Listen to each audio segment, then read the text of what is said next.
Hello and welcome to the Final Fantasy Entertainment and Podcast Network. What's up, everybody? If you're watching this, if you're not listening to it on audio, we have one of the most chaotic and busy layouts ever, but it is every Final Fantasy main character just chilling in front of us right now. I worked really hard on this, and then it turned out really crappy, but guess what? We're keeping it. And it's because I worked until 3 a.m. on it. So here it is. Welcome, where we are going to be ranking every mainline Final Fantasy game. And this is going to just a few little amendments or whatever you want to call them. I don't even know. My brain's not working right now. We're going to be ranking every mainline Final Fantasy. We're not including the sequels for this one. We're not including spin-offs. We're not including tactics for this one. I know that I put out the poll earlier this week and asked you if you would like us to include them, but here's the catch. Here's the exciting part of this. Every game that we rank today, we are going to be replaying in a kind of a marathon replay in review series where we're going to play every game starting with Final Fantasy 1 all the way up to 15, and getting a fresh look at all of these games. So we're going to revisit our rankings that we do today. So this is really exciting because there's a lot of games on this list that I feel could probably benefit from another playthrough, and they'll probably rank higher or lower depending. And I'm really excited about that because, man, it's been a long time since I've played some of these games. So we're gonna go right into this, Vinny. Before we do that, I wanted to thank somebody special who's in chat right now. Actually, Downstorm.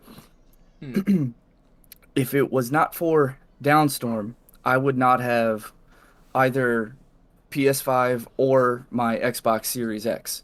It was through his persistence and dedication with trying to get people in the community these new systems, and I got the Xbox Series X because of him about, I don't know, I want to say a month ago, maybe a month and a half ago, and then just recently, within the last week, a few days actually, I got my PS5 because of him as well.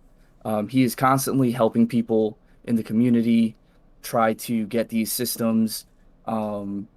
He's keeping an eye on these last minute drops that places are doing, and it's because of him that I was able to get my next generation systems at the regular retail price, not some $1,000 scalper Yes. price. And so I am eternally grateful for that, because without you I would not have these systems, and I'm blown away by their capabilities. And it even just a simple game like Astro Playroom, I was Yeah. just blown away by the PlayStation's controller, the graphics. It was a fun game, and I'm really looking forward to being able to play more games like that and really see what these next gen systems are capable of. So from the bottom of my heart, thank you, Downstorm.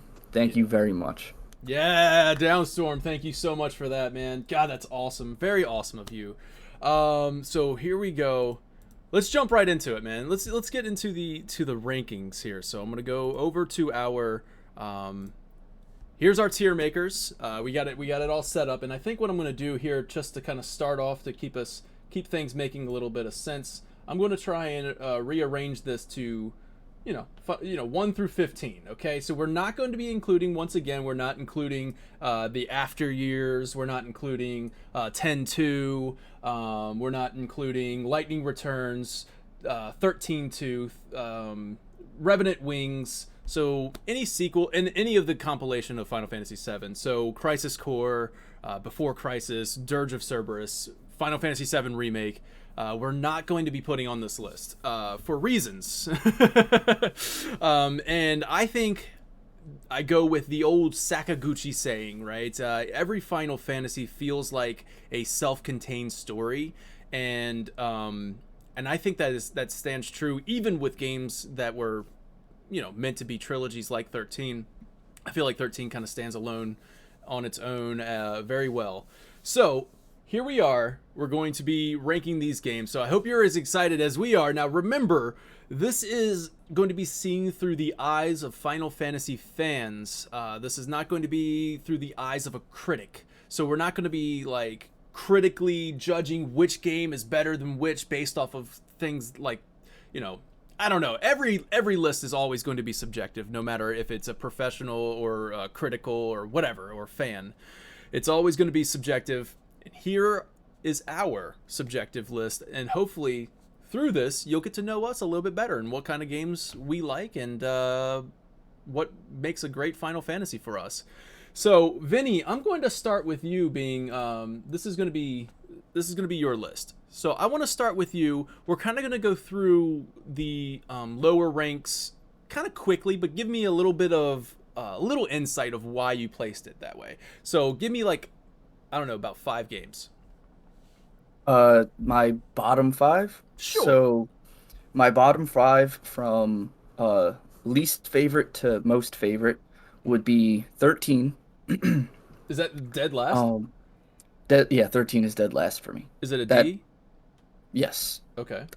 I feel bad giving any Final Fantasy a D Yeah. because Final Fantasy I it like mean, they're all great in their own way, and I'm not saying anybody who likes 13 is, um like you like a bad game or anything.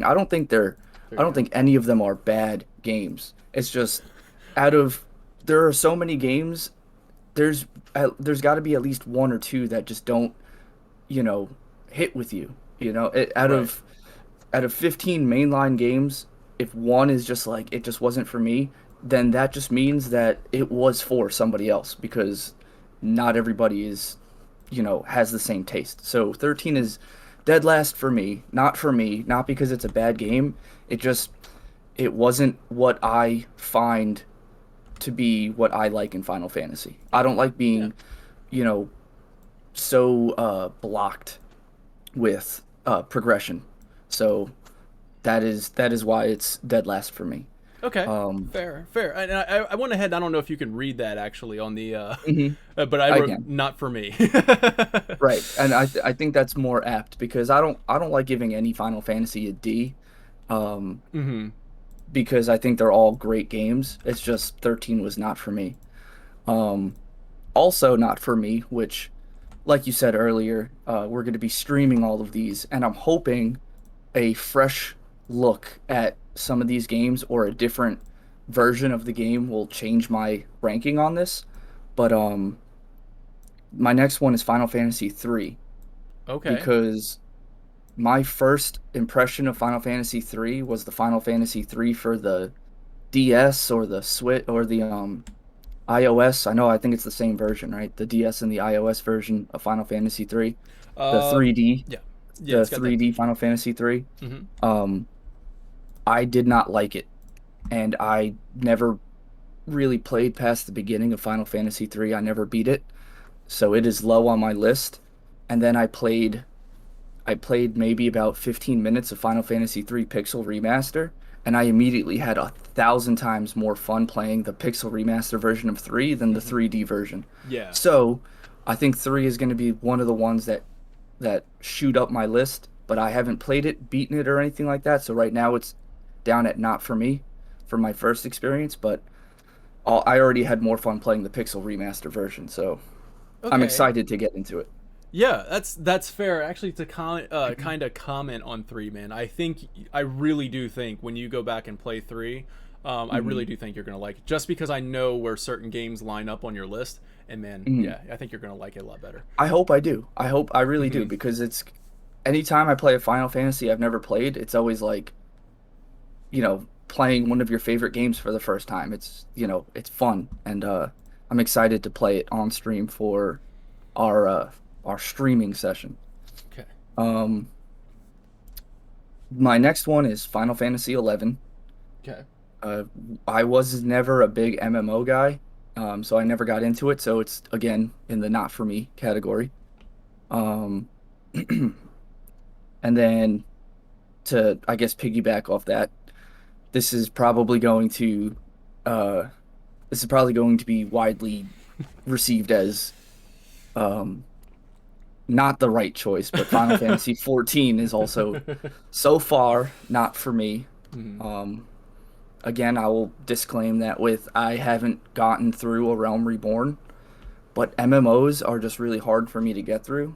Mhm. So, um, when I do play it, which I don't know if I'm going to be playing that on stream because that's like 500 hours worth of streaming to, but I will promise that I will try and get through at least up to Endwalker so I Mhm. can make a reevaluated decision on it. But as of right now, 14 is not for me for the same reason. MMOs just don't really. I tried World of Warcraft. I played RuneScape for a while. MMOs just really aren't, for me. Yeah. Um, Now, is not it before you kind of go on? I think this would be a good spot to like say, name all of the games that are not for you, right? Not like so. Let's get those out of the way. So if your next one's a C rank, then mhm. I'll go ahead and go. But go ahead.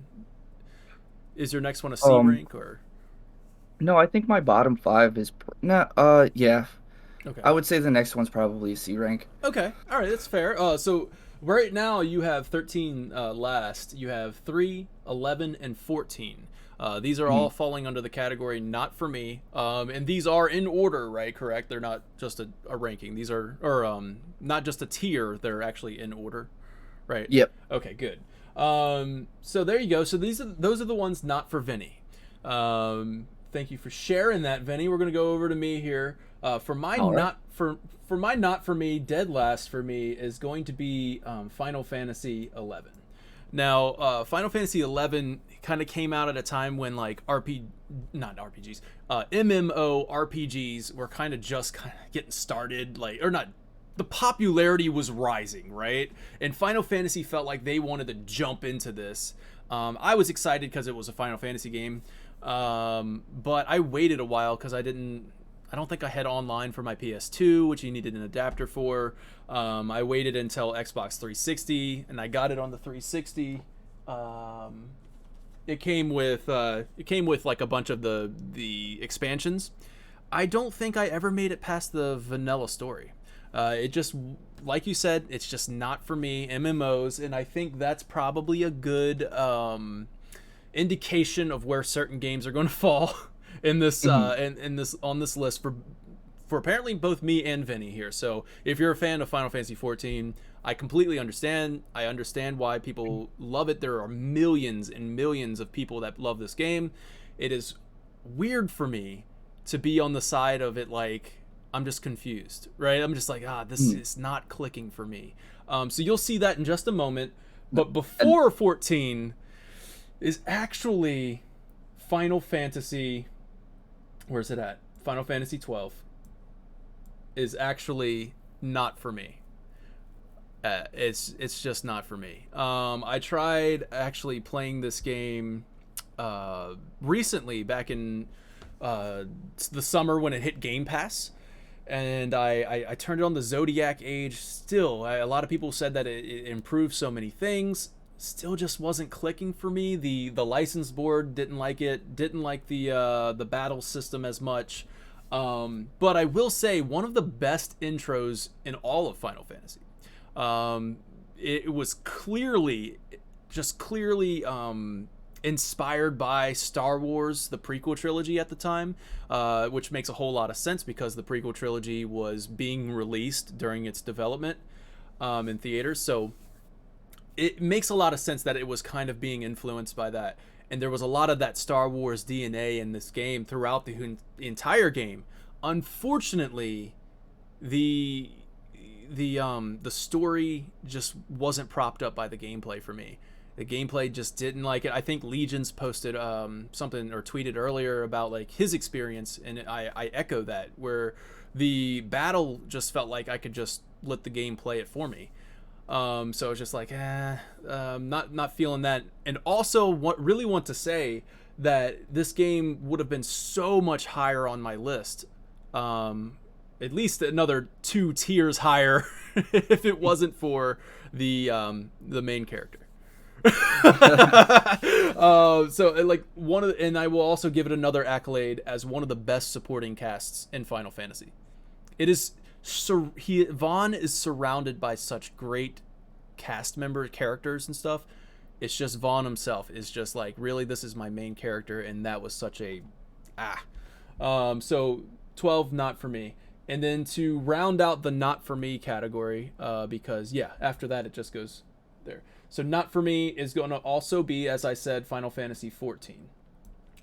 With Final Fantasy 14, disclaimer, like Vinny said, I will put a disclaimer on it. I have not completed Shadowbringers. So I am in the middle. Actually, I think I'm getting close to the end of Shadowbringers, which I was actually really enjoying. And up until that point, I wasn't. It was kind of difficult for me to get into this game. I kind of forced myself to like, gotta get through it, man. They're saying that it's the best Final Fantasy story ever. Gotta get through it. So I would just kind of force myself to play it. So MSQ is the only thing I've tried in that game. So I know the game is a much larger, scope. So when we revisit this, I won't be replaying Final Fantasy 14, but I will be exploring more of what the game has to offer, other than MSQ and beat Shadowbringers and beat Endwalker.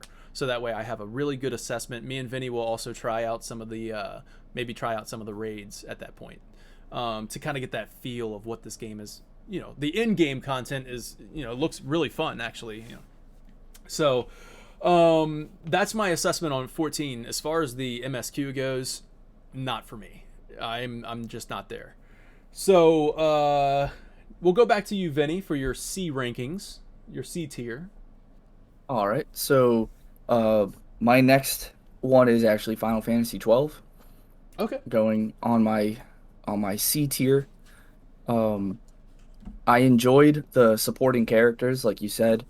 Um, the story, I could rock with the story and everything. I enjoyed the hunts, and I Mm-hmm. haven't played Zodiac Age, and from what I'm hearing, because I played Final Fantasy 12 when it first released, Yeah. and that's the version of it that I'm putting at C. From what I'm hearing, Zodiac Age made the game easier, because I remember a lot of the boss fights that people are saying they breezed through, using the gambit system and everything, took me a few hours to beat. So like, um, I don't know if Zodiac Age made the game that much easier, but from my experience playing Final Fantasy 12, I had fun doing the hunts and the open area. It was like the first time I was seeing like the open area, because I went from 10 to 12, so that open area feeling, it just made the game feel more massive to me. Um, so it's not one of the ones that I'm like looking forward to replaying. I think we have a error. I also cannot hear you. I don't know if that's just Oh, me. that was me. Sorry about that. Remember when I said I was going to get more memory for my computer? Mhm. There you go. Can't believe it, man. I have so many programs opened up at once, I guess. So, anyways, it's back. All right. But yeah, so 12 is at the C rank for me, and then my next C rank is going to be Final Fantasy 2. Okay. Final Fantasy 2, I just going from I'm sorry about the dog. Um, Going from Final Fantasy 1 to Final Fantasy 2, I f- I feel like it was I feel like they could have made Final Fantasy 1 bigger Hmm. and just not have 2. Like, have some of the aspects from 2 in 1 and just make it one big game. Um, I understand the history behind it, Final Fantasy 1, and how it was like a last ditch effort and stuff, so they probably didn't want to throw too much in, but Final Fantasy 2 just didn't make as big of an impression on me than Final Fantasy 1 did. Okay. Fair. Fair. What did you think of the leveling system? Um, it Going from like Final Fantasy 1, where it was like that traditional, like, level 1 to level 99, and then in Final Fantasy 2 you're like like leveling jobs Yeah. for people. It was weird. Hmm. because like I played Final Fantasy 1, I believe, after I played Final Fantasy 4. Hmm. So it it it just 2 just felt too much like why I didn't like 3, but with the job system. But I still think 2 has a way better leveling system than the Final Fantasy 3 that I played. So Okay. the leveling system was all right. Yeah. Um, I will add my comments on that when I get to it in a little bit later. But I kind of, I liked it. But so, all right. I'll go ahead and jump over to mine real quick. All right. And I think I have to redo some things because, um, the whole refresh thing. So Also, I see that you have an image for Final Fantasy X too. I didn't put that on the ranking because I didn't. no, this is somebody else's tier maker. So Oh, like okay. yeah, it's even got some of the other sequels on there as well. But we're not doing Okay. sequels. So I started off the list with 11, and then I got 12 was there. There it is, 12, and then it was 14 for me. Those are my not for me list.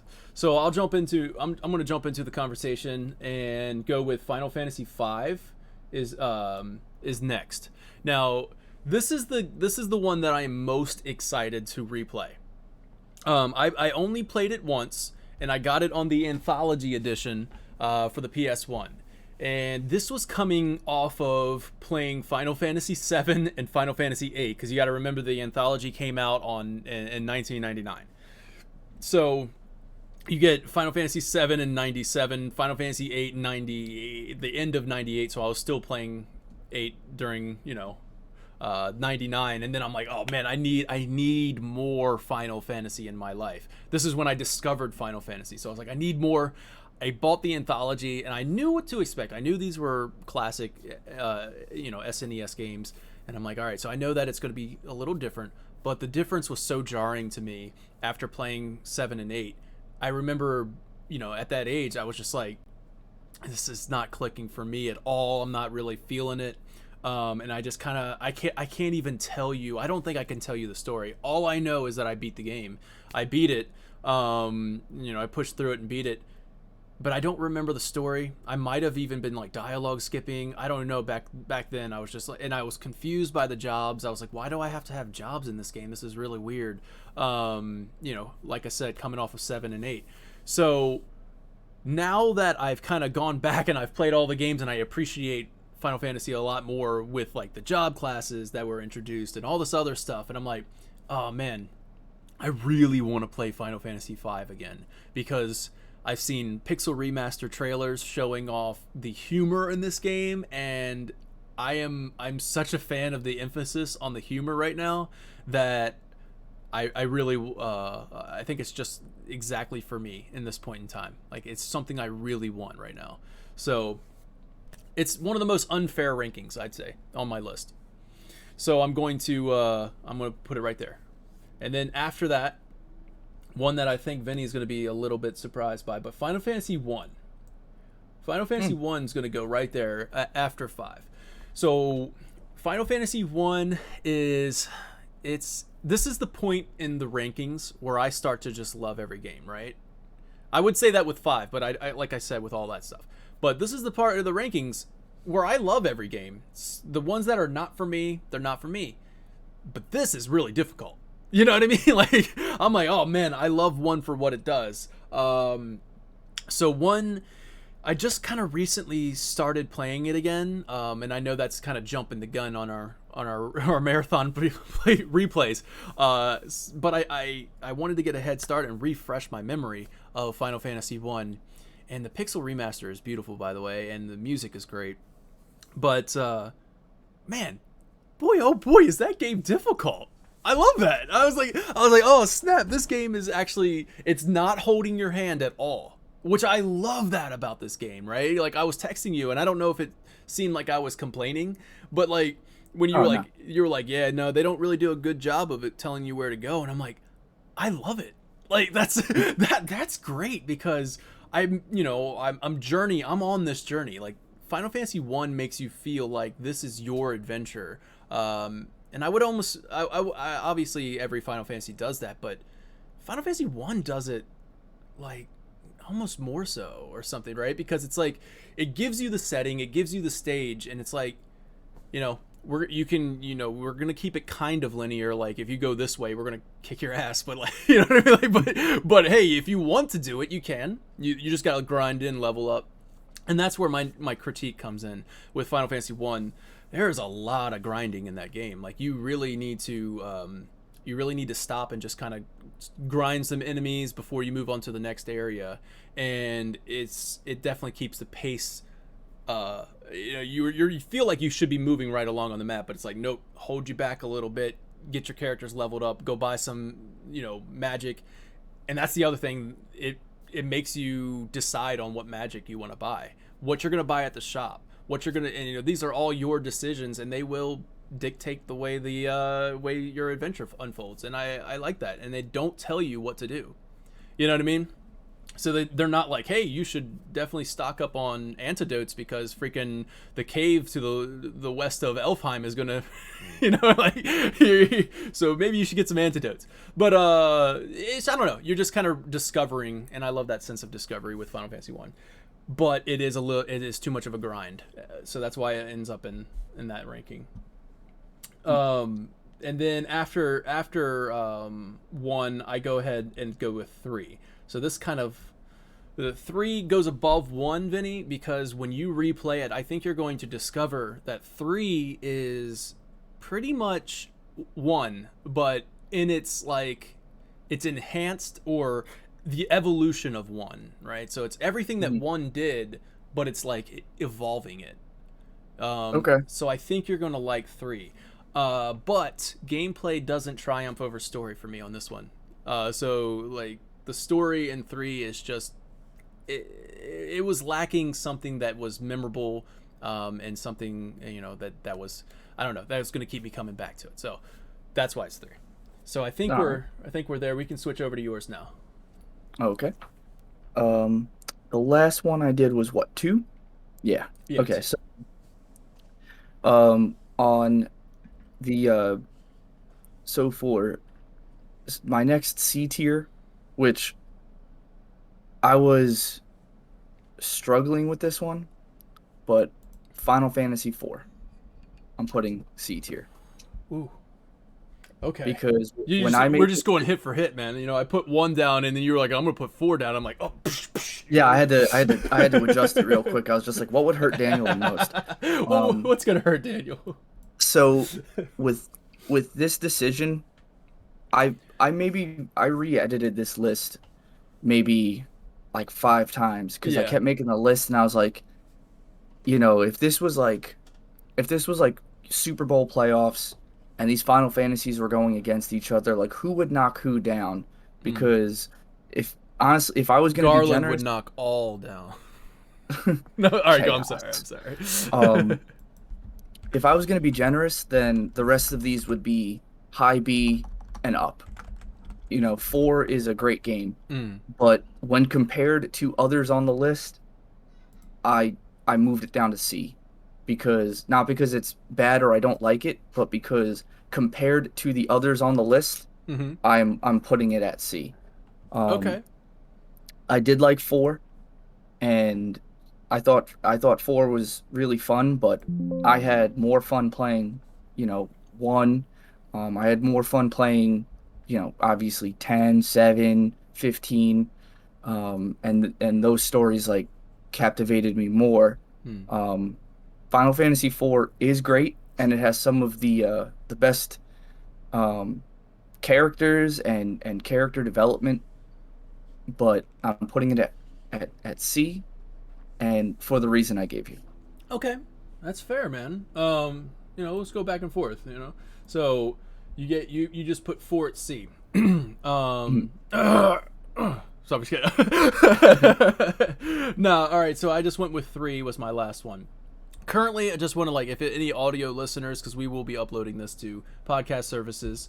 So any audio listeners on my list, it goes from the bottom to the top: 11, 12, 14, 5, 1, and 3. On Vinny's list, it's going 13, 3, 11, 14, 12, 2, and 4.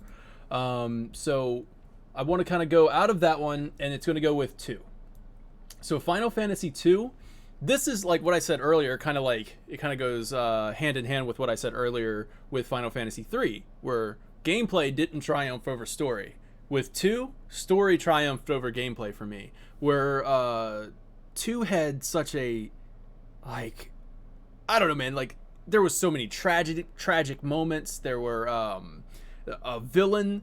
The Emperor Mateus walked so Kefka and Sephiroth could run, bro. Like Emperor Mateus was a really good villain, and I'm really excited to go back and re-experience that because I think he's a little underrated.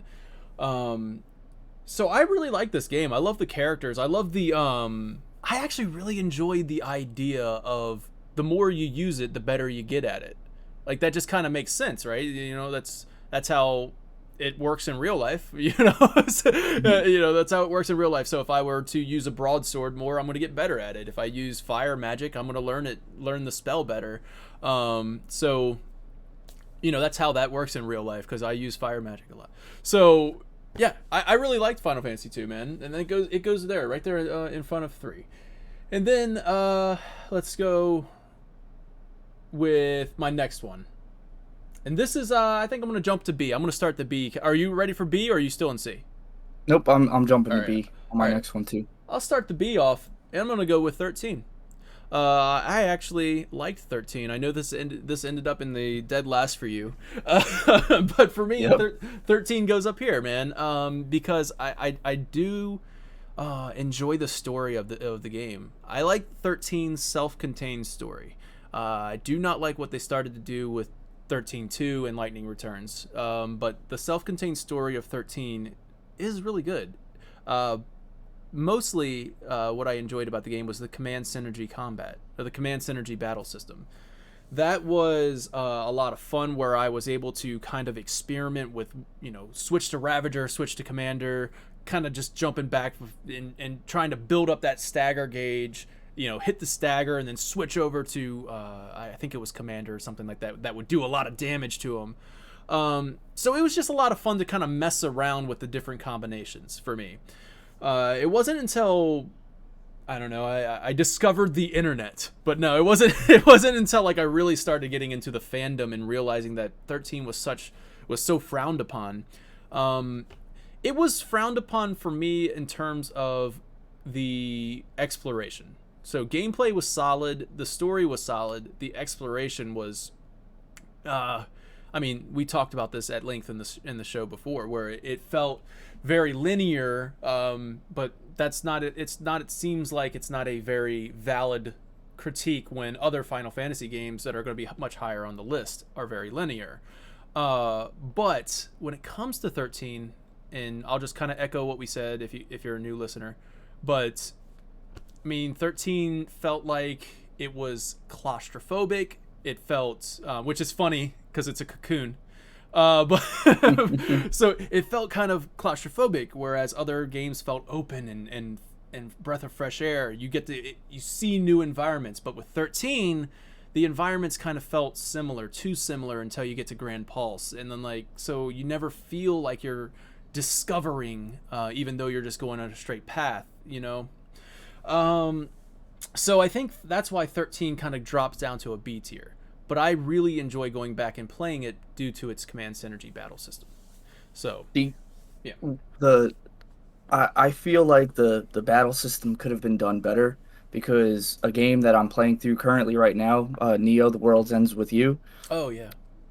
kind of has like it doesn't have that battle system. It's not turn-based, but it has a very fun way of sifting through your characters to um you know, you have one character doing one status effect and then causing an ailment, and then when something pops up, you switch to a different character so that you can continue this stagger bar. That it's not really a stagger bar; it's more of a like you're building an ultimate, Mm.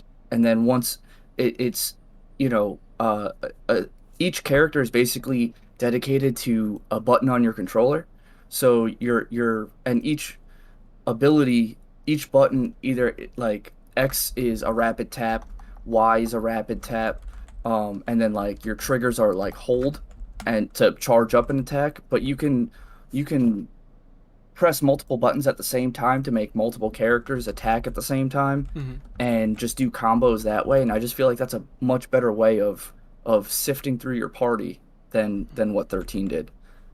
But yeah, shout out to Neo. The World Ends with You. Yeah. Really enjoying that game. All right. So that was no wait, that was just a comment on 13 for me. How about you, Vinny? Let's go over to your list. Now, what's your first game that enters the B? B Final territory? Fantasy V. Final Fantasy V. All right. Boom. I liked Final Fantasy V's story. I liked its characters. I liked my one of my favorite characters actually is Ferris from Final Fantasy V. I really like her character. I like her just like the atmosphere that she brings, and also like that moment in the game where there's no wind because of the wind crystal, but her sailboat is still moving, and they're like, "How is this happening?" And then her little dragon pops up from underneath the boat, and I was just like, "Oh, I love dragons." And I'm just like, or serpent, sea serpent, whatever you want to call it, but um, like I got like emotionally attached to that thing, and then it gets taken away from you so soon.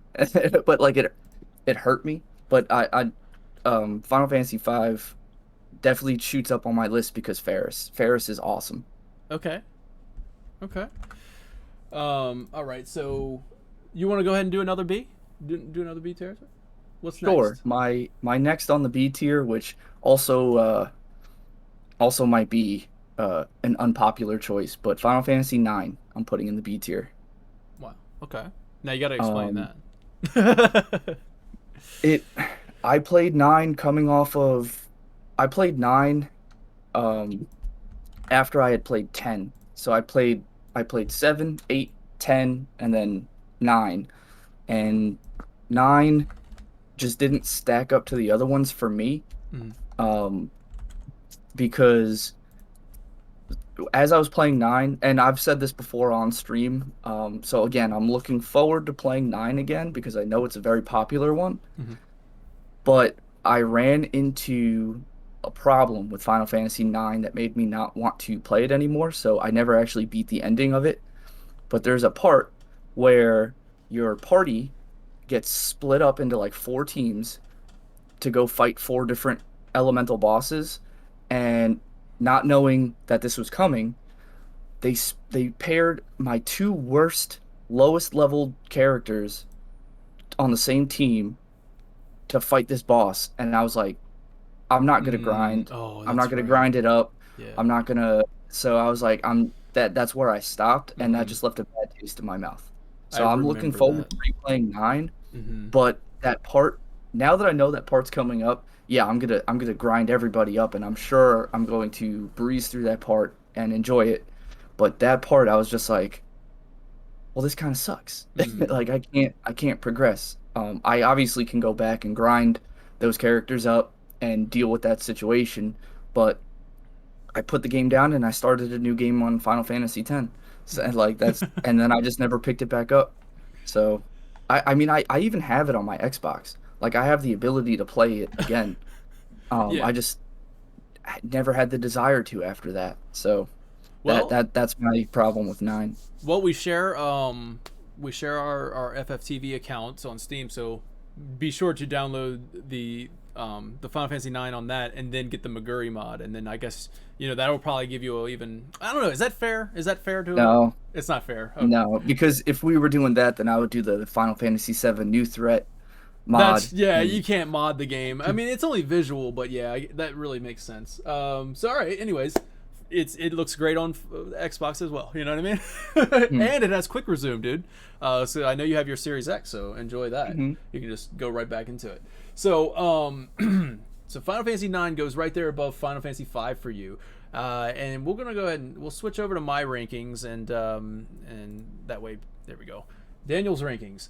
For me, I just left off on 13.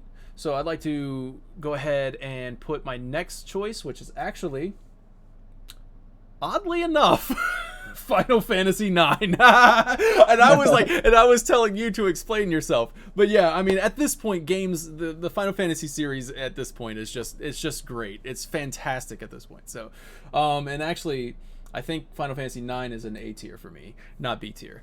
So Final Fantasy 9 goes A tier. So this is where Final Fantasy is just, I mean, masterpieces at this point. So it was extremely difficult to rank these. Now, I wanted to be honest with myself and with you guys. I want to be honest. I'm not going to just say, hey, Final Fantasy 9, super popular. People love that. Got to rank it higher. Obviously, you can see that with 14, that we're being very honest with you. So with Final Fantasy 9, I mean, for me, man, I love that the game blended humor with very deep and serious tones, like themes. So I love that about 9. I love the characters of 9. I don't know if I was ever in love with the characters of 9. You know what I mean? Like, I never really was attached to them as much. And I think, I don't know, man. I don't know what it was. I think after coming off of 7 and 8, it just does have this impact on you where you're just kind of like, man, this is not what I wanted. Now, I have played 9, I don't know, a couple times after. When I beat it the first time on PS1, I came back and God dang it, man. I was just gonna mention what it. is going on.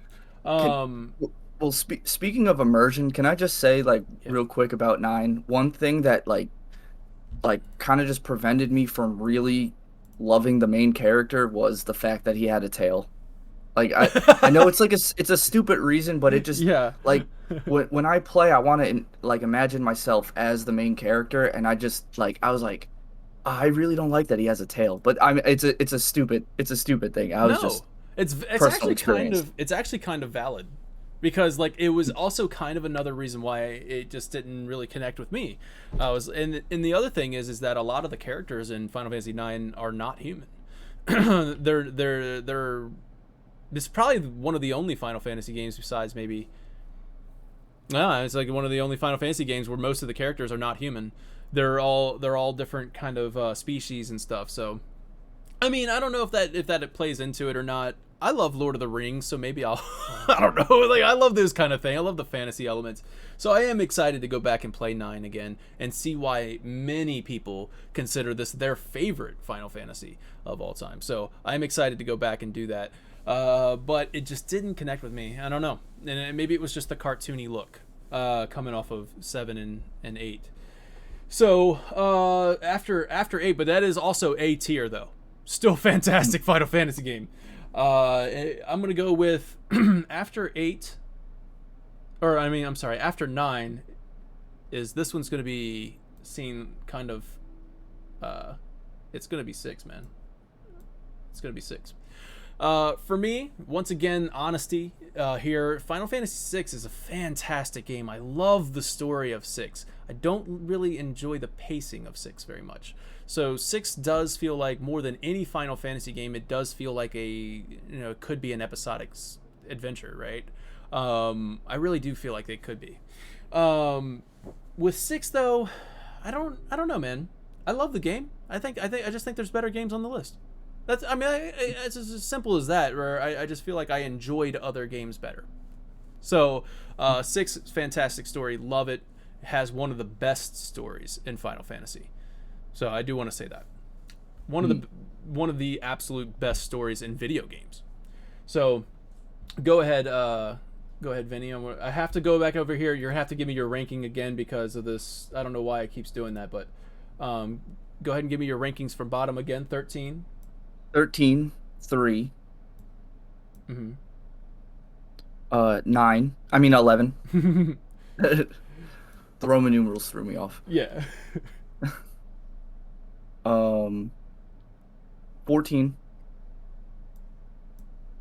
12. Oh wait, 12 goes C rank, right?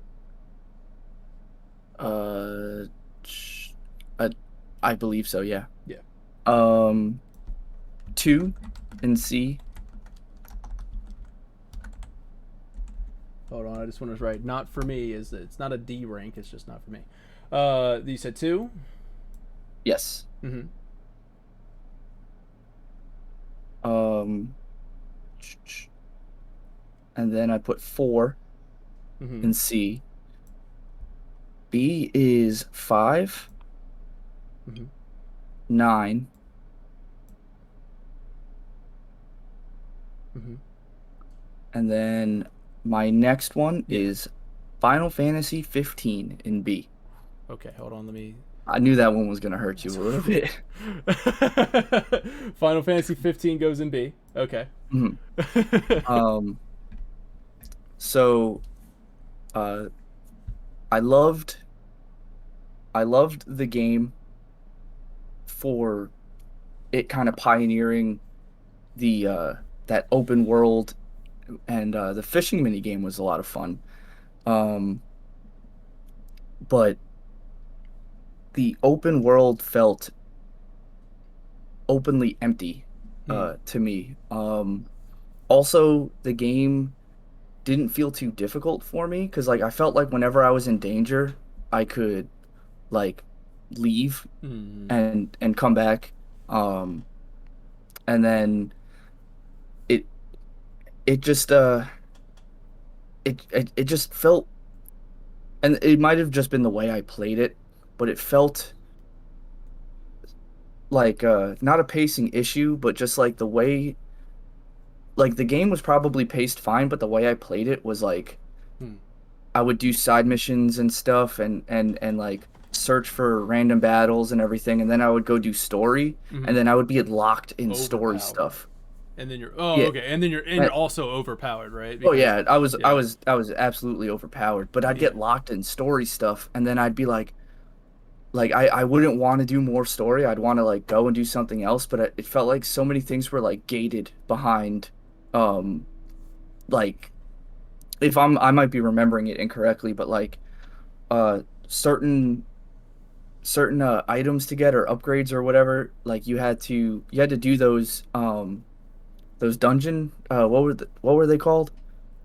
Uh where like it was like the platforming part of the game. oh man, I love that. That was the But yeah, yeah, yeah, I liked it too. yeah. That was But like one of the secret dungeons for sure had it. but I wanted to go do stuff like that, and I felt like I was locked in story because you would Gotcha. go to different, you would go to like different, um you went to a different continent at one point, right? Yeah, yeah. Once you cross over, cross the sea, yeah, Yeah, so you're like basically it just from there. From I like to call it the I call it the funnel, right? So I actually mhm, kind of enjoyed the pacing on this game, whereas like most Final Fantasies are very locked in linear progression, get where you get needed, and then unlock an airship and go everywhere. Whereas 15, I call it the funnel effect. Instead of being I don't know. It just kind of goes. It goes open, wide open at first. Explore the world to your heart's content, and then once you get to this point in the story, hey, guess what? You're on the ride, right? Like this is now, this is the story time, I, and I I like I it. wasn't expecting that. I wasn't Okay, expecting what you call the funnel. yeah, I was expecting something more um like I don't want to say 10 because 10 was definitely story locked for most of the game and until like the very end, but like I guess like 7, like you once you get the open world, you can do story as you want. And yeah. then, like you said, like with 15, I felt like I got locked into the story, and then I wasn't able to, I'd be like, oh, I don't want to do this. And then instead of like save scumming backwards, I was like, I'm just gonna push forward. Hmm. But it I'm putting it in B tier only because my A tiers and my S tiers Yeah. I think would beat Final Fantasy 15 in the Super Bowl. Like Gotcha. Yeah. it putting it down there. I had a lot of fun playing it, but I think the one thing that keeps it in B is your funnel theory, getting getting locked into the story. That's what kind of I was like, ugh. But Kingsglaive, though, Kingsglaive is a amazing movie, fantastic movie, man. amazing movie, Kingsglaive is amazing movie. fantastic. That's a 2-hour cutscene. Is amazing, dude. I know, it's I love great. it. Oh, and Yeah. and the Just for Men touch of gray Noctis at the end. The That Just for was Men touching. that was. I was like, Hey I could yo, see him being husbando. God man, when I get to 15, I can talk about that too, man. Like, listen, I love it. All right, so 15 that closes out your B tier. Is that what you're saying? All right, That does close out my B because tier. I'm pretty sure I'm over in A tier now. Yeah, I'm in A tier. So why don't you go ahead and catch up with A tier? What you got? All right, so my so this is number 5 on my list, and my first A tier, Okay. which is Final Fantasy VIII. Final Fantasy 8, A tier. Love it. Mhm. Um, I mean, even if that was just called Final Fantasy Triple Triad, it would still be in the A tier. Triple Triad was great, but Triple Triad also lends to why it's so great because it helped you get magic and junctions and make your character powerful, and I liked that whole um I liked how the battle system was kind of like a give and take, where it's you can use this spell, but if you use this spell, your character will become weaker until you get more of that spell because your junction and stats were based off of how many of the spell you have. Yeah. And it if you wanted to really dive into the intricacy of the battle system, you had to use all of the GFs to in order to junction and get like um, in order to turn the monsters into cards or items, and then you turn the card into spells, or you turn the spells into items, and Mm-hmm. it was. I just thought that was like a really really cool take. It was so different than Final Fantasy VII, and I feel like it worked um for the game. And if you wanted to become super overpowered, you there's there's so many you can you control the difficulty of the game, which I really enjoy too, Yeah. because if you want the game to be harder, level up your characters. Yeah. Hit level 99 because things level up with you, which is different than other Final Fantasies where area progression levels up the enemies. In this, the enemies level up with you. So if you want the game to be really easy and you just kind of want to steamroll it, don't kill enemies, um, transform them into cards and items. You don't get XP that way, but your GF still levels up, and you can get these high tier level spells because that's what controls your stats, and then you'll just stomp through everything. Yeah. Or if you want the game to remain difficult throughout the game, play it as intended, level up, and your enemies will level up with you, so you never feel like a celestial space god just destroying these squirrels in the middle of a field. Yeah. So eight, I think, is very well rounded Yeah. in terms of mechanics, and then as far as like characters, um, the seed missions and how it seems like mini games play a big part on the rest of the game. Like the higher your seed level, the more money you get, and you Mm-hmm. take those quizzes to get your seed level up, and it's um like they're students, and it's like academics are huge in um their society. Yeah. So, and then when you start finding out like there's different seeds, and they all have like themes, and they're not so much working together, and then there's like this under society that's like controlling everything, and Yeah. there's just so many moving parts, but I think the game doesn't collapse under itself. There's so many moving parts, but it's like a finely polished machine where um working smooth. Like the story doesn't just get so jumbled to where you're like, I don't even know how I got here from Yeah. the beginning of the game, Yeah. This dude just wanted some hot dogs, and you know, When you get to now like, this dude just wanted some hot dogs, man. Like, it's the whole purpose of the game. Isn't that the theme? I thought that was the theme of the the, game. it is. Yeah. Does he ever get his hot dogs? Dude, I don't know, man. I can't remember. Did he ever? He didn't get a hot dog. Chat, help us out, man. Did Zoe ever get hot dogs? Ah, I hope there's a side quest, or I hope somebody mods a side somebody quest needs to for mod some Zell to hot get dogs in there, man. some hot dogs. You can like, it's an item that you can feed him hot dogs and it instantly restores his health. You know what I mean? Like, it's Right? just that's what it needs Or to he happen. gets like the lucky 7 glitch from Final Fantasy VII where he's just like super overpowered, Yeah, just punching everything. he just starts just punching wieners, dude. Just like punching wieners out there. Kuda says he does. He does get hot He does dogs. get his hot dogs. Okay, good, That good, makes me good. happy. I can't. Yeah, I was gonna say, man, when we do our replay, man, when he gets that hot dog, I feel like it's gonna be a big old pop off, dude. We're gonna pop off real. It's gonna get so hyped, dude, when he gets that hot dog. So, but dude, you like basically you said everything I was gonna say about it. It's the tier or the ranking after the next for me. But like you said, man, I don't feel like I have to say anything because what you said is perfect. I do also want to just a little add on to it, just maybe one thing. I actually really enjoyed the love story between Squall and Renault. I thought it was just really good, and a lot of people hate on Squall. And man, my bro was just going through a lot of stuff, man. You know, like I appreciate that he remains consistent. yeah, he remained. He's like whatever. You know what I mean? Like, well, go talk to a wall. Like, dude didn't care. But see, that was the beauty of it because Renoa, he doesn't remain consistent because at the end, kind of Renoa like brings him out, right? Like it brings him out of his shell, like, you know, it just the dynamic between those two. It's just so good, man. I loved it. So I don't really have to say any more on that when I rank my next game, or after I rank my next game. So the next game on my list is going to be, and let me switch over, Daniel's ranking. All right, so the next game on my list after 6 is Final Fantasy IV. All right, I love Final Fantasy IV.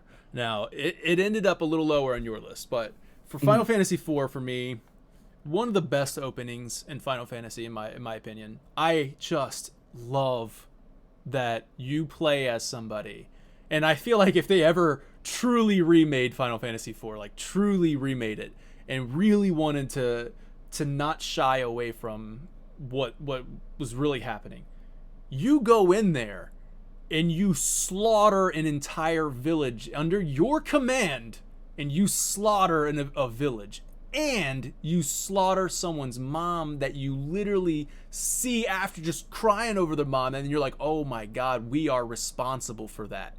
And I think that is such a, I love that. And then his redemption story is, I love the redemption. I love Kain, that love triangle, I suppose, between Kain, Rosa, and Sissel. Just, my god, man. I loved that game so much.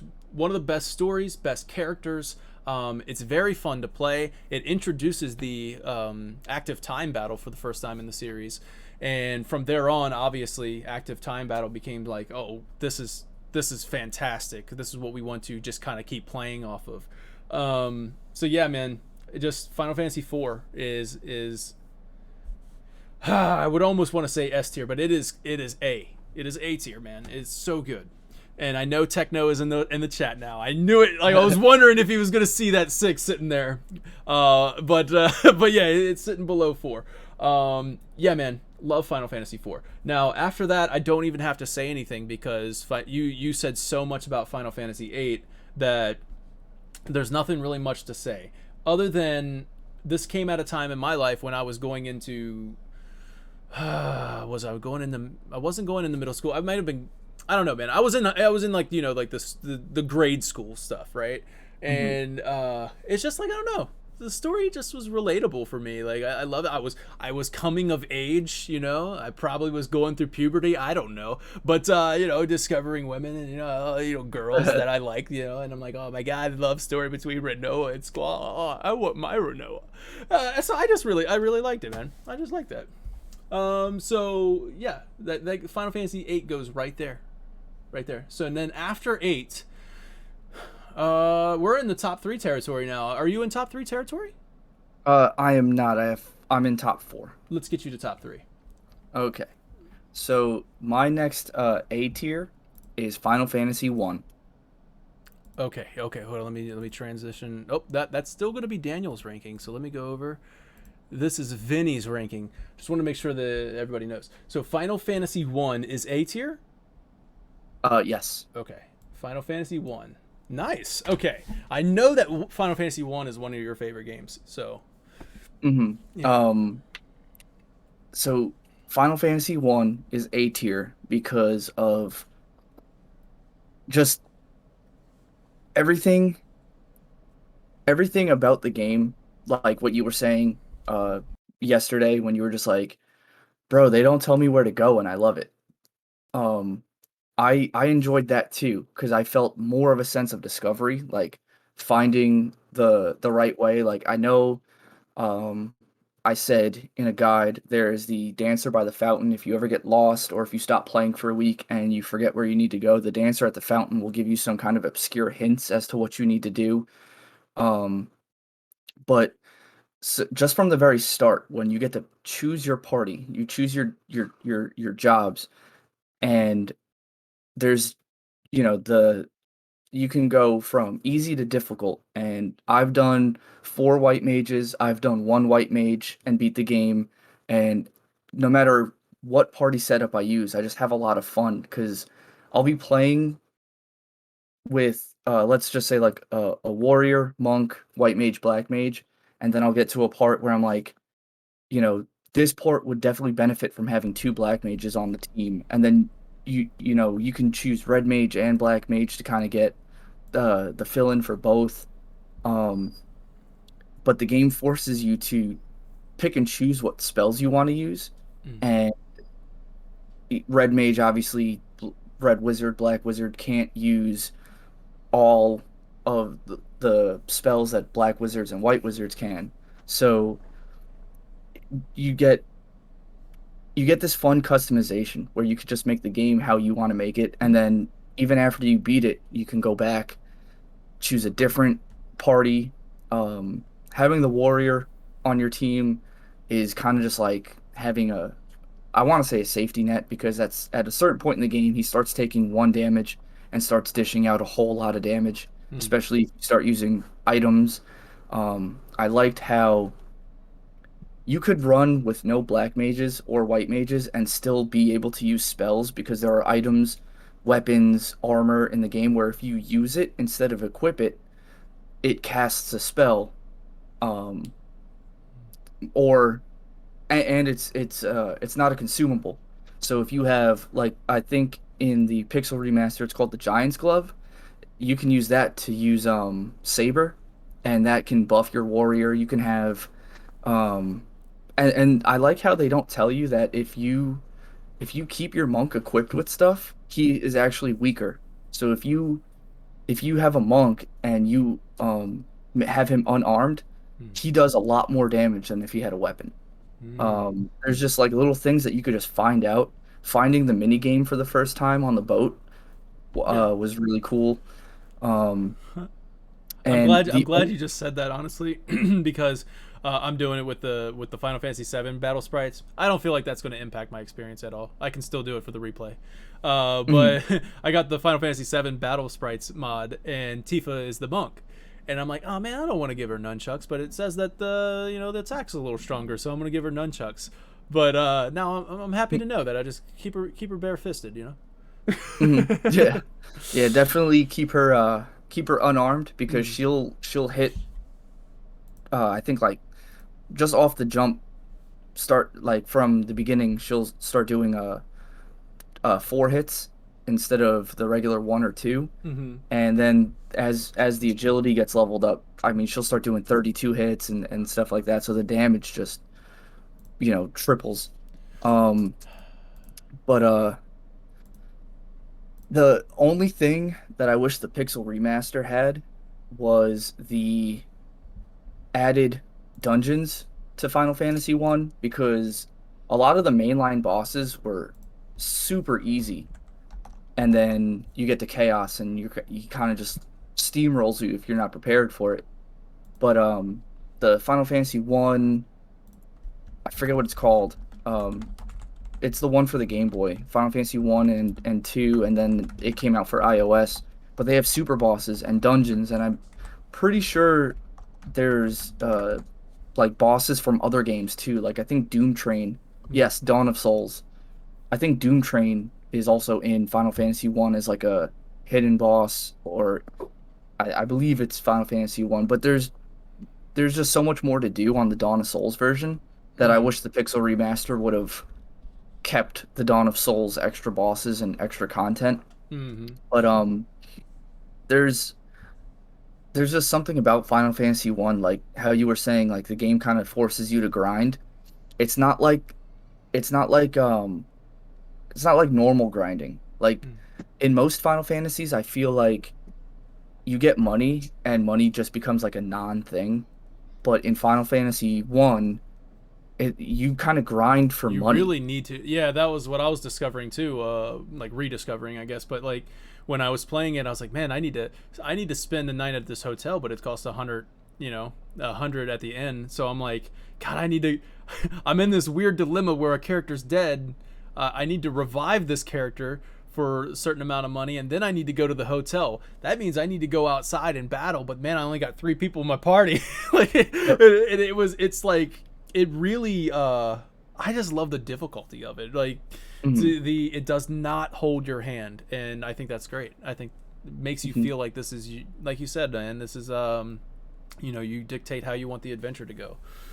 Right. So And yep, so that's Final Fantasy One is at A tier, and I feel like I would put it at S if the Pixel remaster had the Dawn of Souls dungeons. you can consider But Dawn of Souls as your, you know what I mean? Like I'm choose I'm the not best going to. version. Choose the best version of the game that you're ranking, right? Um, I don't know. I feel like since they didn't add it in the Pixel remaster, they that was a creative decision that they made Mm. not to add the extra content. So to me, that makes me feel like the developers want the game to be experienced this way. So Mm. that's the way I'm gonna rank it. I'm gonna experience it the way they want me to experience it. Okay. Um, and if they do add Dawn of Souls like extra stuff, I don't know if that's in the works. If I don't know if that's part of their plan. Like, hey, we're gonna add like the Dawn of Souls stuff to the Pixel remastered things. Then obviously I would put it at the top tier. But since it's not, and that's the most recent version, I Mm. feel like I feel like they would have put that in Pixel Remaster if they really, really wanted it. I feel like the reason they made all that stuff for Dawn of Souls was Yeah. to kind of give you something new to do, instead of just playing the same game. Yeah, I mean, Um, I respect that. I mean, I would say I would kind of like if I wanted to, I could counter argue and say like, well, I mean, it was a developer's decision to put it in Dawn of Souls. You know what I mean? Like it was, that's it. true. But If I mean, if it yeah. if we're ranking Dawn of Souls, then it would one would go S tier. Mm. Pixel Remaster one is A tier. Okay. So I could, so Dawn of Souls Final Fantasy one is It's not is gonna S change. tier. It's not gonna change where at in your ranking it goes. It's just it changes the tier that it's in, I suppose. But Mhm. so you Right. want, yeah, I don't care. Where do you want it, man? You could keep it at A because Okay, I believe the next three absolutely deserve to be in S tier. to be in S tier. Okay. Well, I have to update mine again because of the I don't know what's going on, but I have to update it. So let me. It'll probably be a good thing to like kind of go through these again for you guys. Any audio listeners or whatever. So it goes 11 for me. Final Fantasy 11, Final Fantasy 12. Where is 12? There it is, 12. And then Final Fantasy 14, and then 5 in C tier, 1 after that, 3, and then 2, and wait, no. Is this all C tier? That's not right, is it? 2, 13, B, 9, A tier, and then it was 6 A tier, and then it was 8, and then now we're in the top 3. Okay, so all right, sorry about that. I had to redo it. I don't know why my like it says not enough memory. I need to buy more memory for my computer. But I have so many programs opened up at once, Vinny. I closed one, so I think we're good. Okay. So, all right. So now we're in top 3 territory right now, Vinny. So top 3, and what we're gonna do for anybody tuning in, just like kind of catching this midway through and not really understanding, I think what we'll do at the end of this video is maybe give it like a brief summary, like a very quick summary of why we ranked them, and then we'll put that as a separate video. What do you think? So we'll do a separate video on YouTube, like here's our rankings, quickly why, and then no conversations about it, just a quick reason why. And then if you're interested in that, then hopefully they'll watch this full podcast to get like So anyway, so all right, we're in our top 3 territory right now. For me, in A tier, to round out A tier, actually not to round it out, but it's Final Fantasy 15. And this is my ranking. Sorry, let me make sure I update that on the stream. Okay, so this is my rankings. Final Fantasy 15 goes A tier for me. Top 3. I love Final Fantasy 15, man. So the gameplay, I agree with you on your points that you made. I really do agree with you on the points that you made. I think that it does become easy, especially if you're doing all the side quests. Then it's just you're kind of just rolling through with the punches, man. If you ever get yourself in a hard situation or tough situation, just pop a potion. You have plenty of them. You can use them at any time. I love that about Remake, where they made that you can only use them when the ATB bar fills up. I think that was great. That's a great decision. And then in hard mode, remove them completely. I think 15 could have benefited from a hard mode. Like, it is something that I called for years after 15 came out. I really wanted a hard mode. But for me, 15 really shines in the just pure entertainment value for me. I was entertained the whole time. I loved the adventure, and like I said earlier in the show, the funnel effect. I love being able, as soon as the game starts, pretty much, you have the world. Like, go drive your car, or run around until you get your car fixed. But then just drive around the world, explore, do side quests, hunts, and stuff like that. The gameplay complemented that for me this time, whereas in other games where it's like, hey, can you hunt down this character or this monster and bring him back? I'm just like, man, this is a boring grind. But 15, I enjoyed it. I didn't play it as like holding down the circle button. Like, I don't know. It's just not how I played the game. I enjoyed being able to like warp around, find the advantages, and plus I guess I was so overpowered that I didn't have to hold down circle long enough. I mean, I was just rolling through these fools. But I think the gameplay was just fun. It was just fun. It wasn't challenging. It wasn't super easy. I mean, I did have some moments where I was like, oh, okay, I gotta be thinking on my feet here. Like, especially when you're going into those dark caves or at nighttime when the monsters really come out. So it had its side quests, man. It was full of things to do. That funnel effect, and when it hit the story, man, God, like, I mean, the story was rolling, but man, I didn't want to explore the world. I'm happy I didn't do it, because once you go across you go over there, man, and you get the Leviathan scene, you get things that happen to your bros, and like, I try not to spoil anything, I guess, because it is kind of recent, but you should probably have already played it. But like, the things that happen to your bros, man, like, and then like the bond that happens. No other game in the series, I feel like, at least I know that every game is all about friendships coming together and all this other stuff and conquering things, but God, 15, I felt so attached to my bros, man. That theme of brotherhood is a theme for me personally that really hits. So there's 2 themes in any story that really hit for me: brotherhood and a coming of age story. And if Final Fantasy 15 did not do both of them, you know what I mean? And they did them perfectly, superbly. And also to comment on, to kind of piggyback off of what Techno's saying in chat right now, Arden is one of the best characters in the whole series, dude. Arden's story was so good. I loved his aura, man. Like the way he would come into the scene, so good. I loved it. I loved it at the end of the story too, when they face off against each other. Oh man, the Just for Men touch of gray, like you said earlier, Vinny. Once again, man, the coming of age story. So Noctis comes out of his slumber, and he's aged and grizzled, and so is his bros, man. The world is shrouded and veiled in darkness, and I'm like, oh man, here comes my boy. He's got the ring of Lucius now. He's ready to freaking fulfill his destiny. Another point to 15 that I loved about it. Instead of defying destiny, and I'm not even mentioning the Dawn of the Future books or any of that crap, I'm talking about 15 itself, self-contained story. Instead of defying destiny, you accept your destiny. And that's what 15 does, right? Like Noctis accepts who he is and what he needs to do.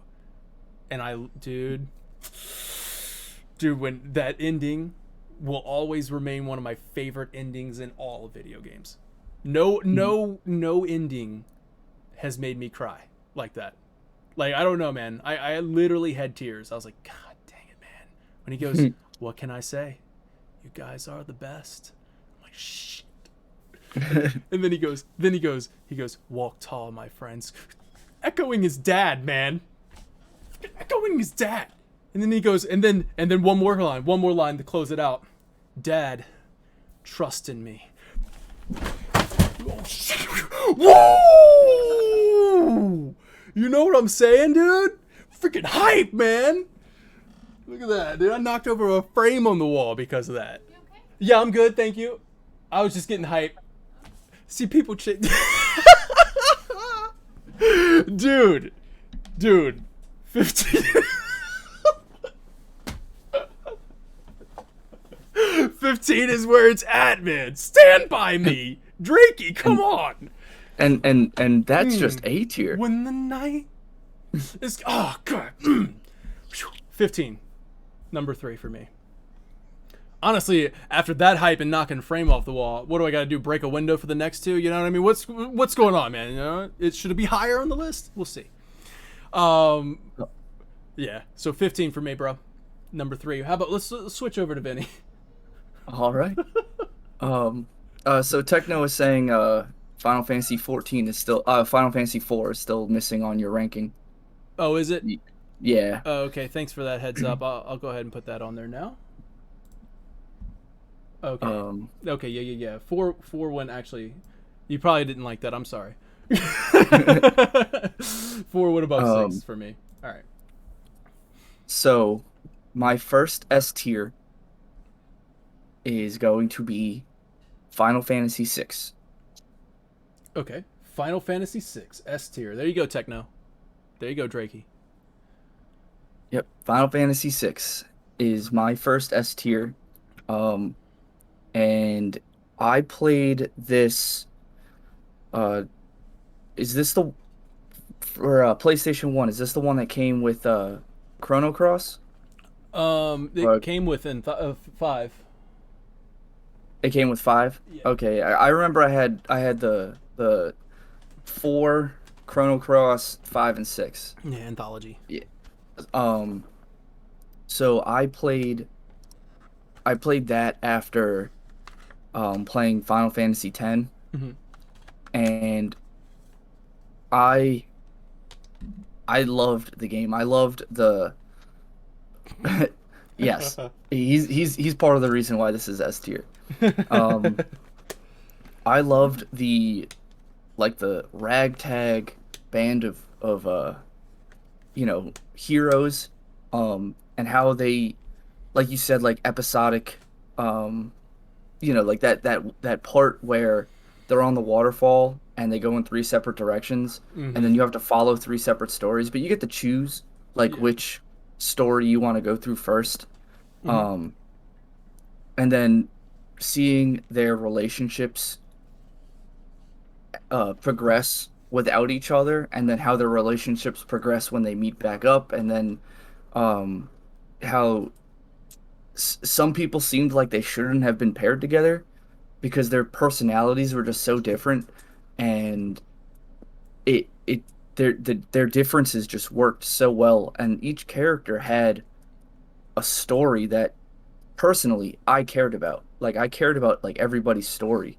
And I mean, you also get to suplex a train, but I mean, that has to be part of the ranking. Yeah. But their I like how their villain goes from like a regular general in the military, and you have another general from the same military who kind of they're working towards the same goal because they're at war, they're trying to um they're trying to conquer. But you have one general who sees the other general's tactics as just vile. Um, and that general being Kefka, Hmm. poisoning the water supply Dude, was just yeah. so it's a war crime. It's just like Unpredictable, man. Like he was right, one he of was a those. wild card, Mm-hmm. and you had his own men saying like, well, didn't he trick his men into poisoning the water supply? I don't know if he tricked him. I I think he literally, or I don't know. He did it though. He made him do it. Yeah, Yeah.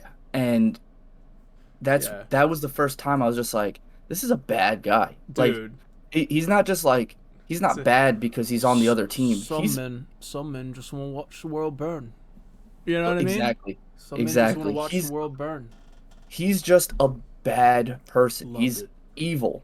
And one thing I love about Kefka is that he's one of the few villains that like he wants to destroy the world and then Mm-hmm. he goes and does it. Yeah, he just goes and Right, does it, man. right. He does it and then becomes a celestial space god, and you have to he Yeah. it wouldn't be Final Fantasy if the final boss didn't turn from humanoid Yeah. to gigantic monstrosity. Mm-hmm. But it it just the whole game felt like you were following a series, like you're watching a show and you're just following a series like a soap opera, and you have all of these like in like Days of Our Lives or like All My Children and stuff. You have like 15 different stories going on, and like these people are doing this, these people are doing this, and then it all comes together eventually, and like it's just so like I don't know what the correct word is. I'm trying to think of like you know, a college level word to describe Yeah. No. how Yeah. how everything just ties together. I guess serendipitously. No, no, I think that's if like things happen by chance that work out really Mm-hmm. well. But so Yeah. that's the first time where the story outdid the gameplay for me for Final Fantasy. Mm-hmm. Where most Final Fantasies for me is like, is the gameplay good? Yes. Okay, now I'll focus on the story. But the story, even if the gameplay was ass, which it's not, um, I ended up getting Final Fantasy VI on like every platform it was available for as it came out. Like I got it on my phone so I could play it at work on my lunch breaks. Like I just wanted to keep playing Final Fantasy VI. The boss fights were great. The Otros, the octopus, Yep. I loved whenever he was on screen. I was like, it just seems like this kind of like a filler boss fight, Mm-hmm. and then he just turns out to be like a corny villain that like I just enjoyed when he was on screen all the time. Mm-hmm. Um, and then the music, the set, like the boss fight music, all of the music, but especially the boss fight music. It's one of my favorite boss fight tracks, and like this is after playing 7 and 10.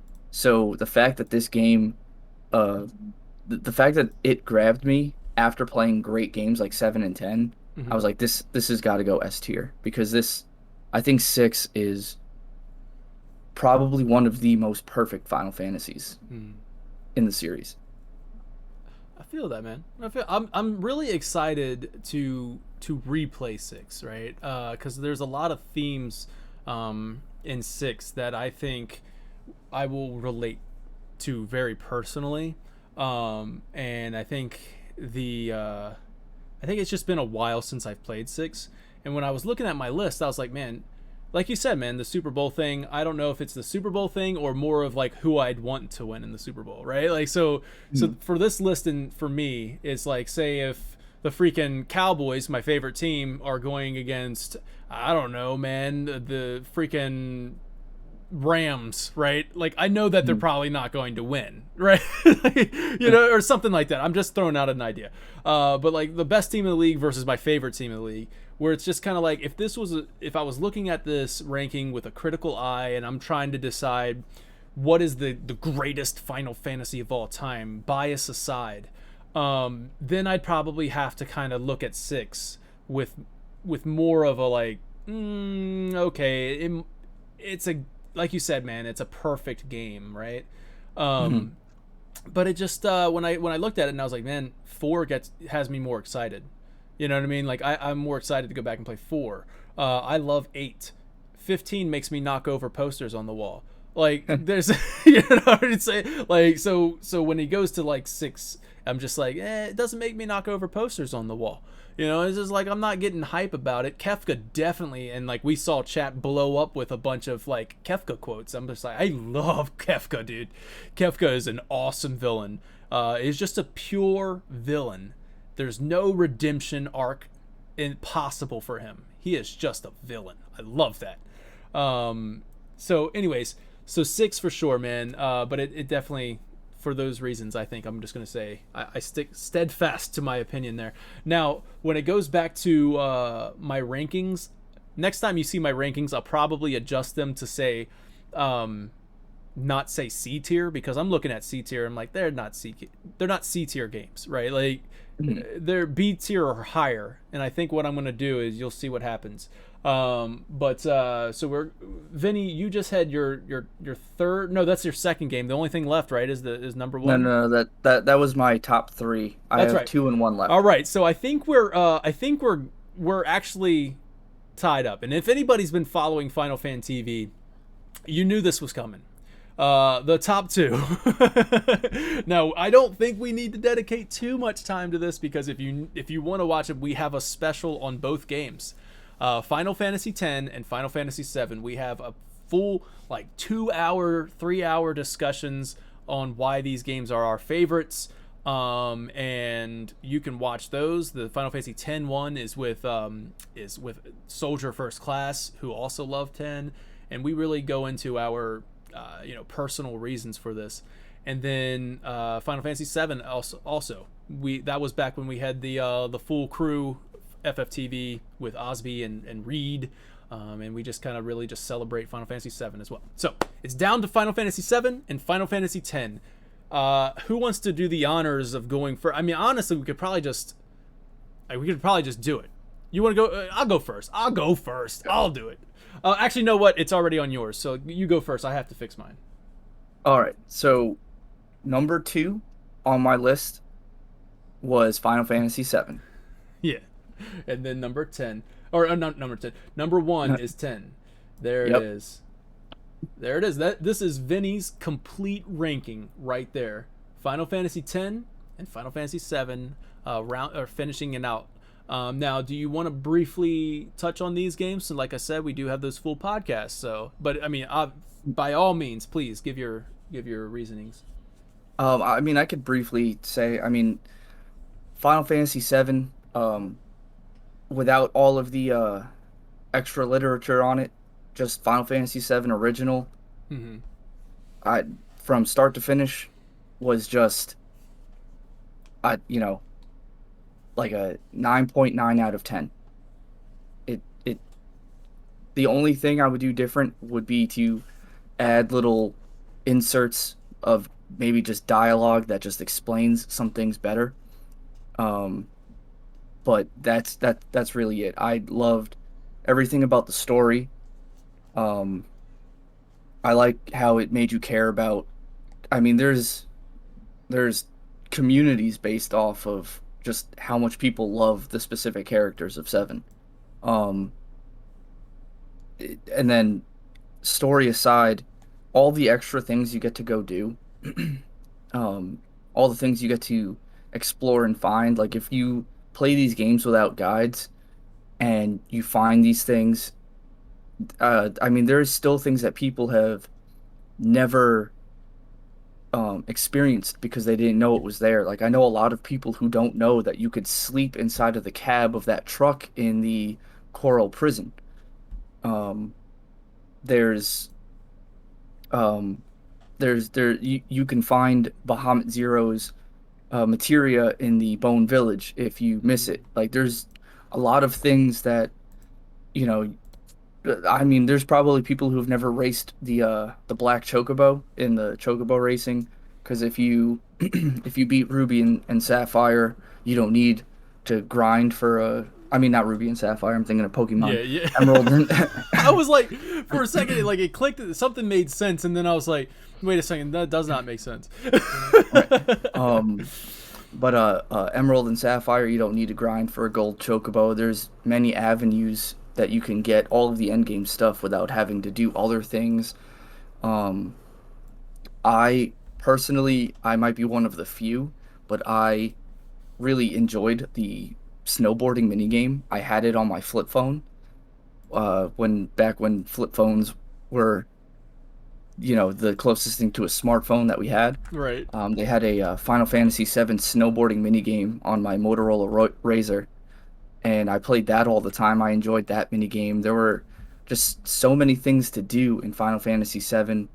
And I think the biggest thing about Final Fantasy VII that I love is that there is, whether it's a main character or a side character, there is a situation and a character that resembles what somebody might be going through, whether from on the extreme end to the mild end.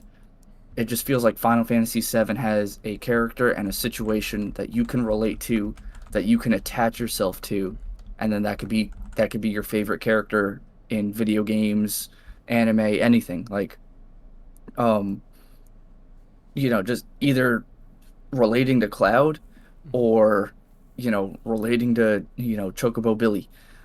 Like, there's a character for everybody in that game, and I think it made itself probably the most relatable Final Fantasy in the game in the franchise. Mm-hmm. Um, sorry, that wasn't very quick, but No, you're okay. Final Fantasy X is perfect, 10 out of 10.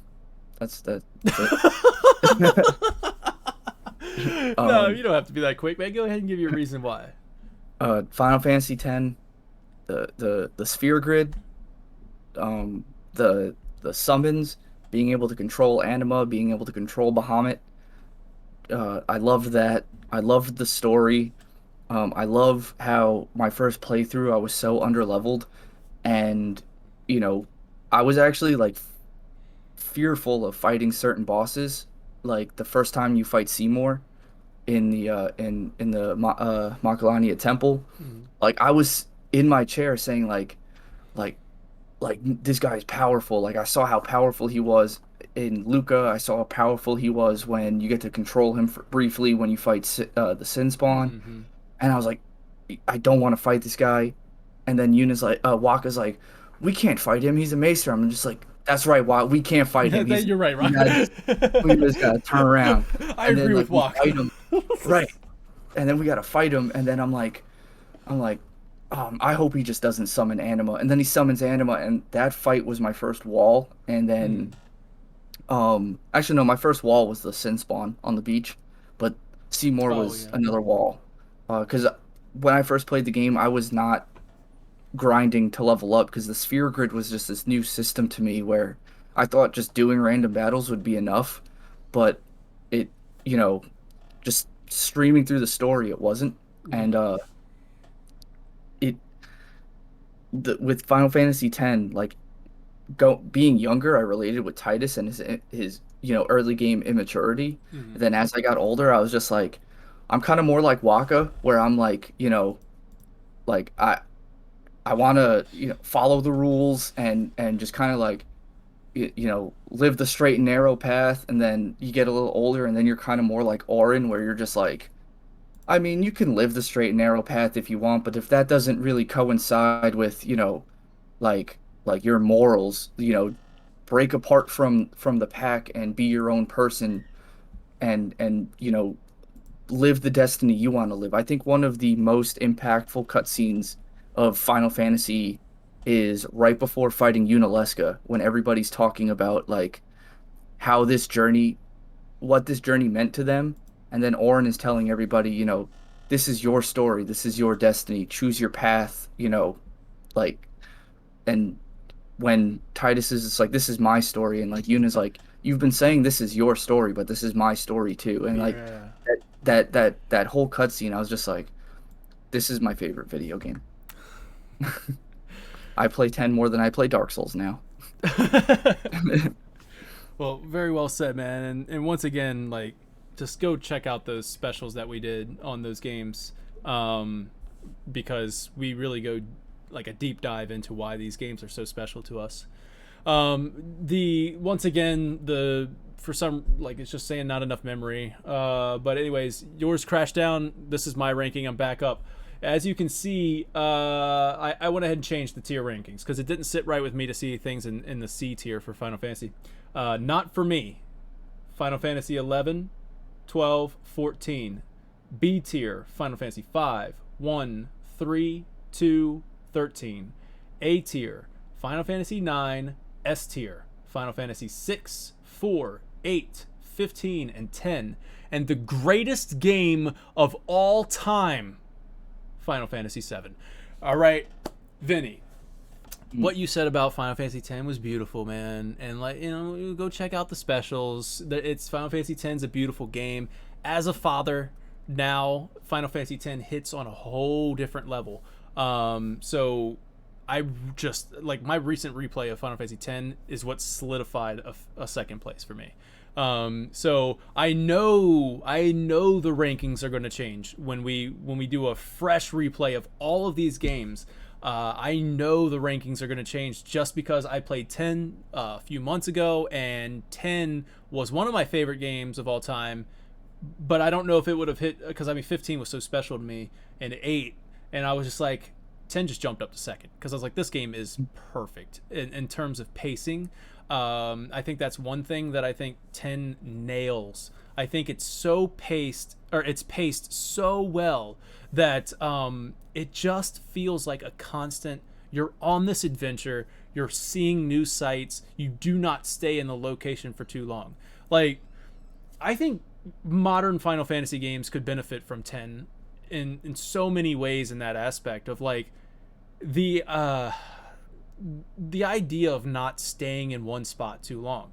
And I know that modern games have to do like, man, we put all of this time and assets in it. We can't just have you drop by for 1 hour and leave. We need to fill it with side quests and fill it with stories and stuff like that. But it's like 10 was like, man, here's Besaid Village. Here's a beautiful village. You're not going to be there long. Get out of there. The next thing you go to, right? The next thing, the high roads. Like, you just keep rolling, right? You just keep moving along. You're going to the freaking stadium for Blitzball. We're not going to stay there too long. We're going to keep moving. And I just think that's so cool, man. It is very linear, but go ahead. I like how, like, so the areas do have side quests, but the Yeah. way they do it is like there are side quests in the areas. Later on in the game, the end game side quests make you go back to these areas to do them, but they don't keep you in that area to do side quests. Like when Right. you're hunting cactuars, you go to basically almost every, place you visited. Or if you got a, monster hunt, you go to all these places that you visited. So it's like side quests are there, but the side quests are like it's like a side quest later in the game that makes you go back somewhere. That makes It you doesn't want to go keep you back and there. revisit, right? So Hmm.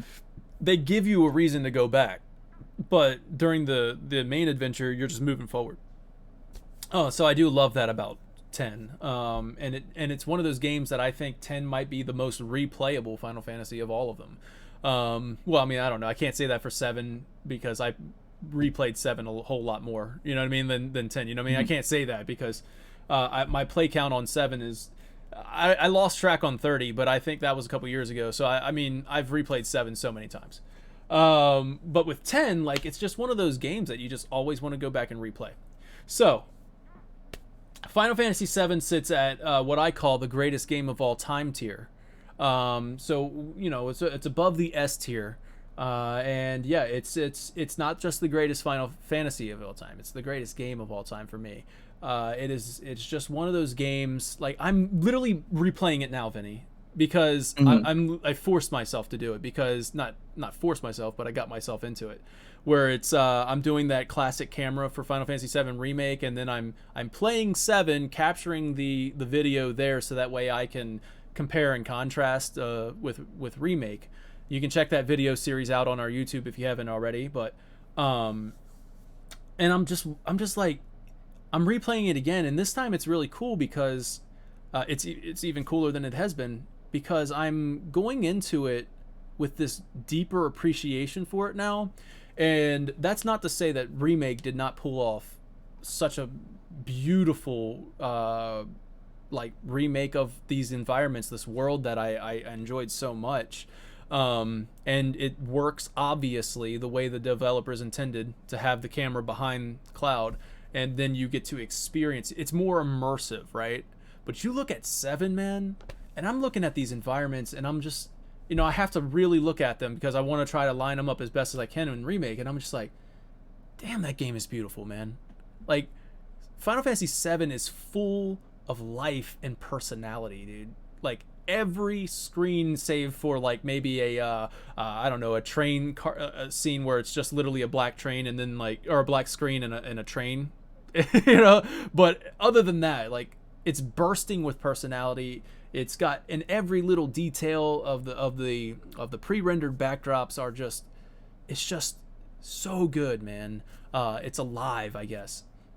And so that's just one thing, appreciation for 7, that I always appreciate something different every time I play the game, which is cool. So yeah, I mean, Final Fantasy VII. Please go back and watch that video that we did. I go into a lot more of why it means a lot to me personally with loss that I have experienced in my own life. It's gotten me through it. And just to see how every character in Final Fantasy VII is dealing with a tragedy in some way. And it's like every single character is, right? So you get to see how they, like, Barrett is responding in like rebellious anger, and then like Tifa, like, it's just so, and like, it's just so good, man. I go into it a whole lot more in the special. I don't want to go too long. But yeah, I love it, man. I love it. Final Fantasy VII. What else can I say about it? Gameplay is spot on. Love the adventure. Love the story. Love it, man. Greatest game of all time, man. All right. So for you guys in Twitch, thank you so much for tuning in today. Really appreciate that. Thank you so much for sharing your rankings for Final Fantasy. But yeah, I think we're going to go ahead and close it out. Me and Vinny are going to actually run a play test for Wheel of Final Fantasy, which is actually going to premiere February 1st at 10 p.m. Eastern. There it is right there. Now, I do want to kind of give you guys I can give you guys a little bit of details on this event. Now, you can think Wheel of Fortune meets Final Fantasy. So it's definitely Wheel of Fortune at its DNA, where you're going to be solving word puzzles, but it's infused with a Final Fantasy flavor, where you got it's going to feel like an adventure. You spin the wheel, you level up, you gain abilities, and you fight a boss. So it's definitely going to feel like a nail biter, right? Whereas like Wheel of Fortune is like, oh, win money, beat your contestants. Whereas Wheel of Final Fantasy is work together, beat the boss. So you need to work together, and survival is not guaranteed. So just because we're having these awesome guests on our show doesn't mean they're gonna win. You know what I mean? They can actually get a game over, and then that's it. As you can see behind the wheel right now is the Marble. That will be the boss that they have to face. And if they do not defeat the boss, and we're talking Schrodinger's baby Seal, Austin Lee Matthews, and Philip Hartshorn, if they do not defeat the boss lives on for the next team to face. So it's going to be kind of one of those things, as who can defeat it, and then how long does the boss reign supreme. So it's gonna be fun every Tuesday night. The premiere is gonna be at 10 p.m. on February 1st. I may move that depending on people might be like, well, 10 p.m. is a little late. So, but for the premiere, February 1st at 10 p.m. That's 10 p.m. Eastern, 7 p.m. Pacific. So it's gonna be a lot of fun. Yeah, and me and Vinny are gonna run a play test on that. We're gonna do that off air because I don't want to give anything too much away, too much stuff away here. So. Yeah, so thanks so much, guys. You guys have a great night, and thanks for watching.